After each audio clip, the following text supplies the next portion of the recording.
having me in there trying to do the accounting was probably not the right thing. I didn't feel confident in where things were before. Just seeing our company grow, I really wanted to be able to do this full time. So Finaloop really helped me to clean up our accounting and our finance stack so that I could really understand the numbers and feel comfortable. I don't have a full-time finance person, so I'm always kind of like keeping an eye on our cash flow. Beginning of the month, we like to always look back at the finances. How did we do on our P&L?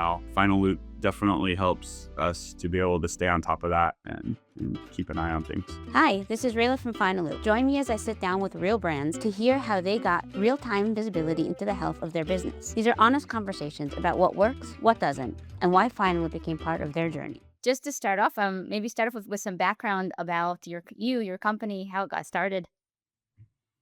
Yeah, my name's Brandon. Obviously, I run Old Bones Therapy. I'm a recovering software engineer and a 100% skateboarder. I'm 52 years old now, so I have a lot of aches and pains. So that's how the idea for Old Bones kind of started. I have I think I started in 2016. I had an achy back. I was looking to ice. And so our first product was like a back brace that had a pouch to hold ice packs.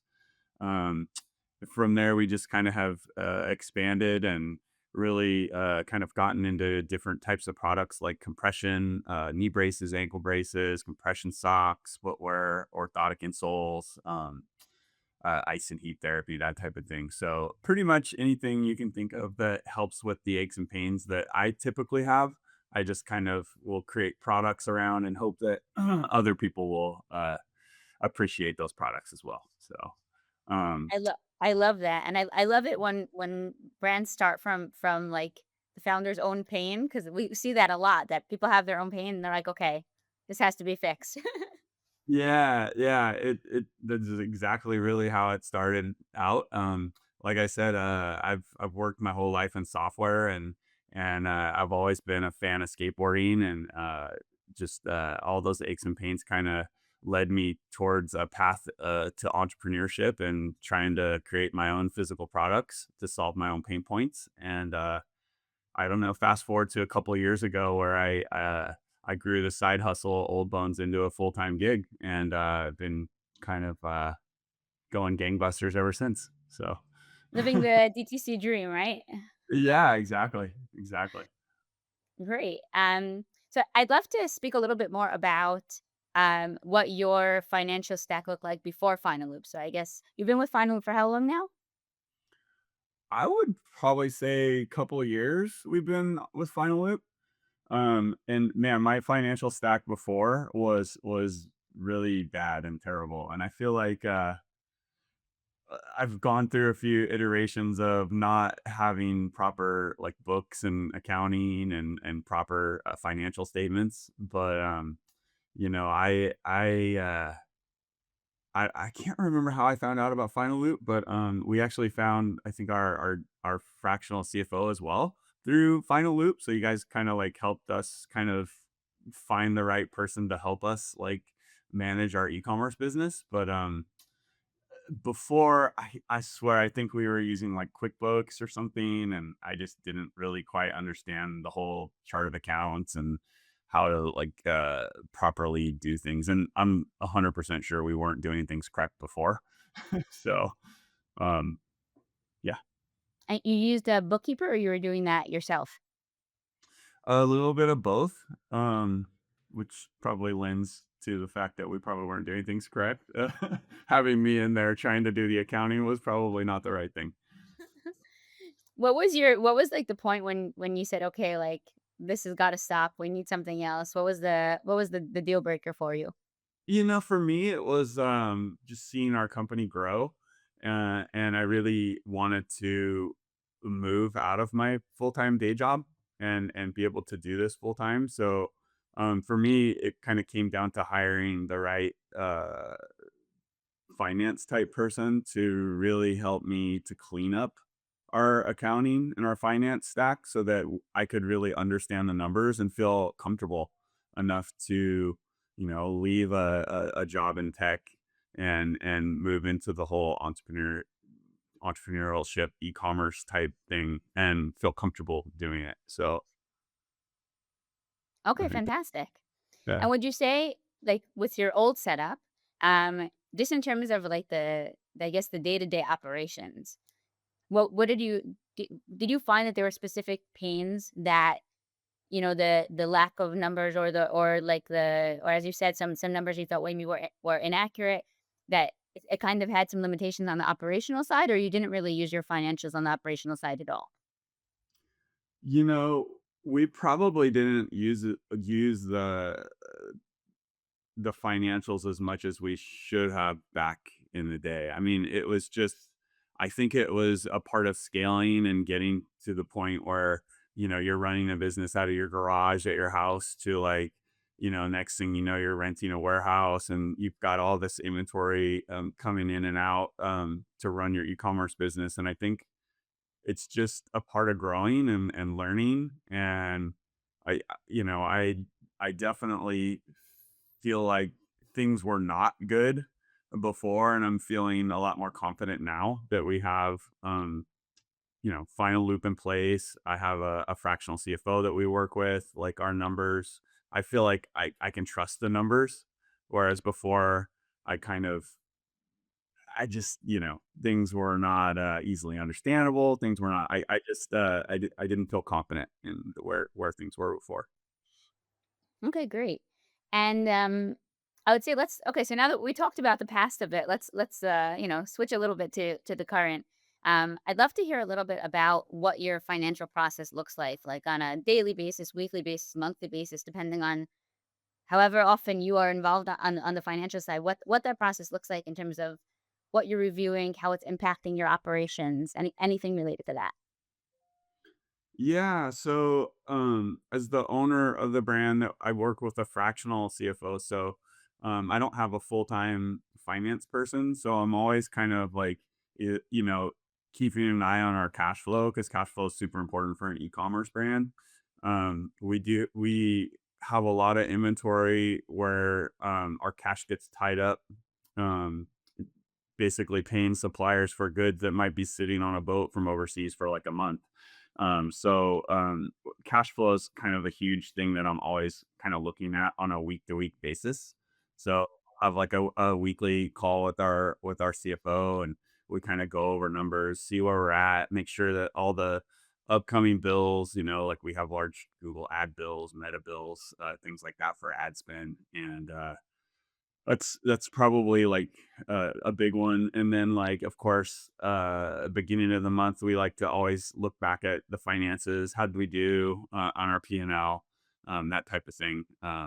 So yeah, and Final Loop definitely helps us to be able to stay on top of that and keep an eye on things.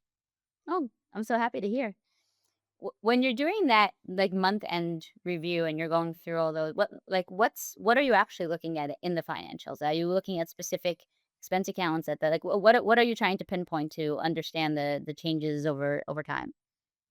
Yeah, when we really look at the P&L, we're kind of looking at like we're just kind of bucketing different categories of spend, It might be like payroll, it might be like percentage of returns, things like that. How much of our revenue went towards ad spend, operational expenses, things like that. So we tend to try to make sure that things are within acceptable percentages. And Mhm. so, um, yeah, and then also always trying to kind of like improve and find areas that we can always, iterate and get better at. So, like ad spend and efficiency and optimizing our ads are a huge one because if you don't do that, like a lot of your revenue can get eaten up by ad spend. So, Absolutely.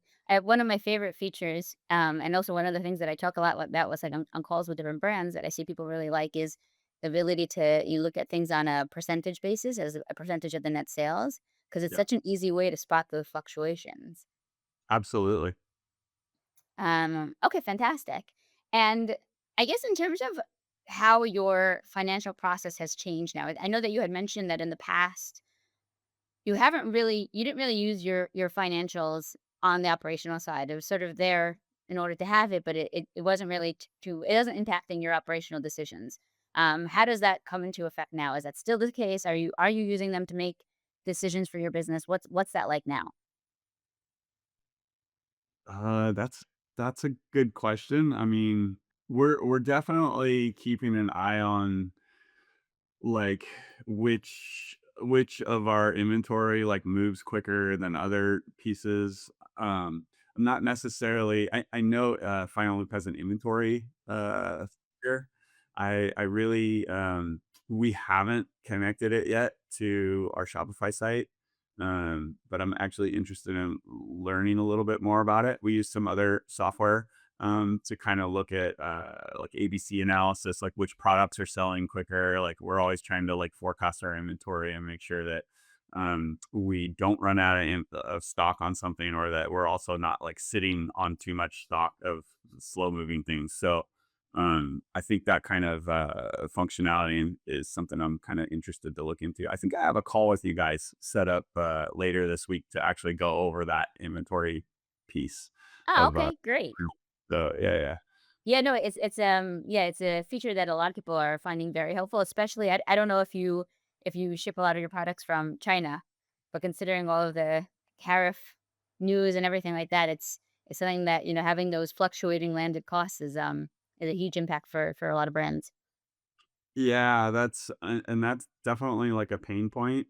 We do source our products from all over, like China, Taiwan, US, a lot of different places. And so like tariffs and trying to figure out what your cost of goods are on a SKU by SKU basis has kind of always been a little bit painful, right? Because not only do you have the cost of the product, then you might have to pay for packaging, then you need to pay for shipping, which is another cost. Then, like obviously the tariff taxes, like those on top of everything, and trying to figure out on a unit by unit SKU basis what your actual cost of good was. It's such a pain. It's such a pain point. So You're preaching to the choir. I completely agree. No, and I think you'll enjoy the call then on inventory IQ because you run through exactly how that part works. How are you managing your inventory right now? right now we use a system called SKU Vault.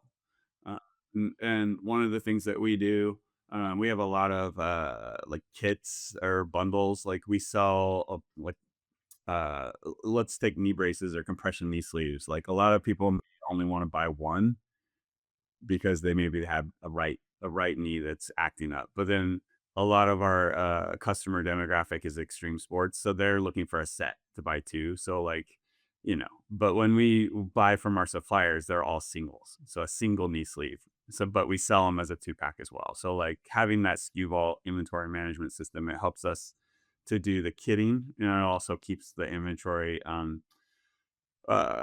counts up to date on all of our different marketplaces, whether it's Shopify or Amazon or Walmart or that type of thing. So, Okay, great.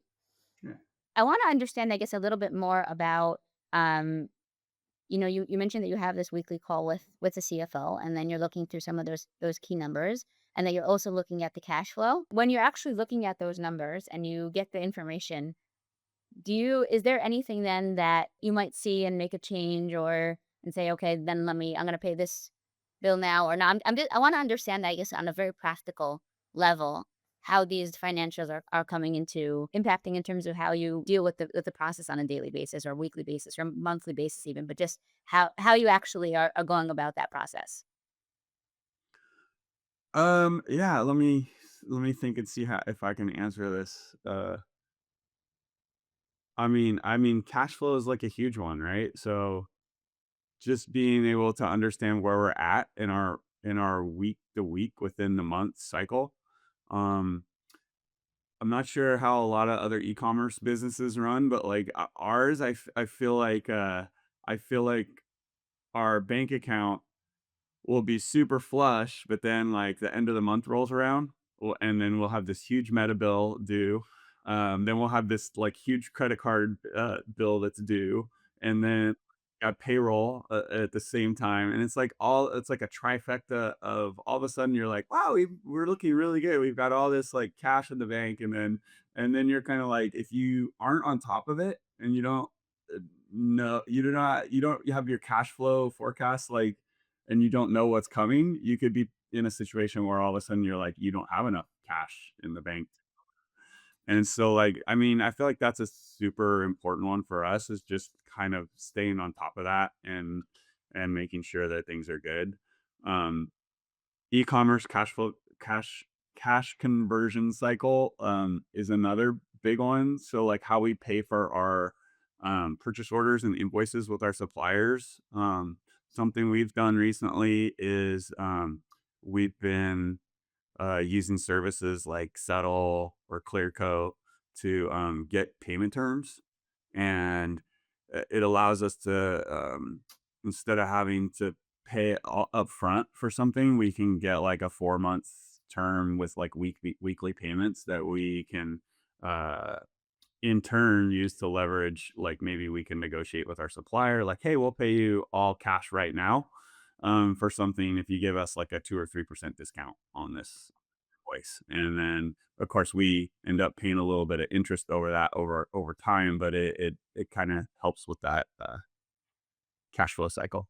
So Sure, and I think it's so great that you guys are very focused on the cash flow aspects because it's a lot of times there are so many, I think, misconceptions amongst brands, especially newer brands who are not yet so familiar in terms of really where the dangers lie about the importance of cash flow because they're looking at the profitability, which obviously is also super important.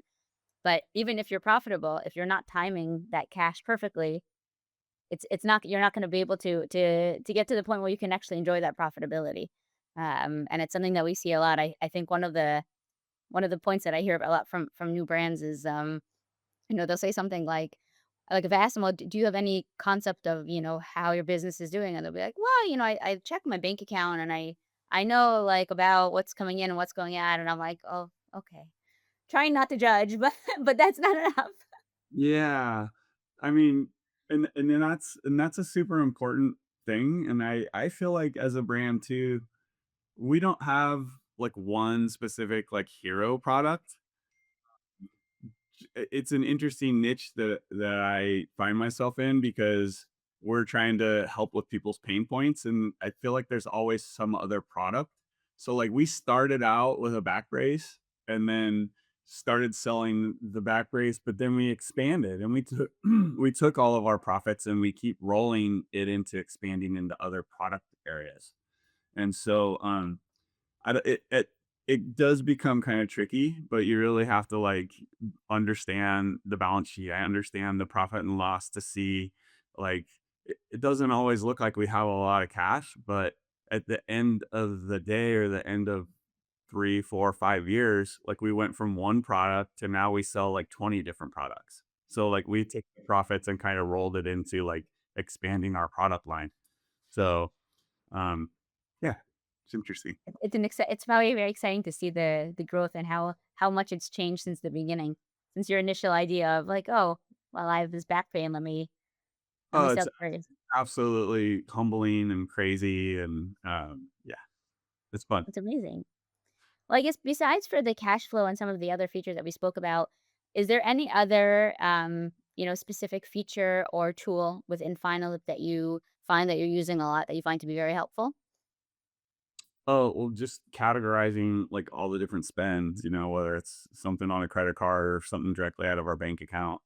I mean, those are things that we do go over, like, our CFO can use the software to mostly track stuff that's already been categorized, but, he'll have, like, 5 or 6 items and have to ask me, like, "Hey, Brandon, what was this for?" And I'll be like, "Oh, I had to get the Sprinter van oil changed," or I don't know, like, whatever random categorization of, you know, finance type stuff, so, it makes it super simple. Okay, fantastic. Thank you so much for your time. I really appreciate it.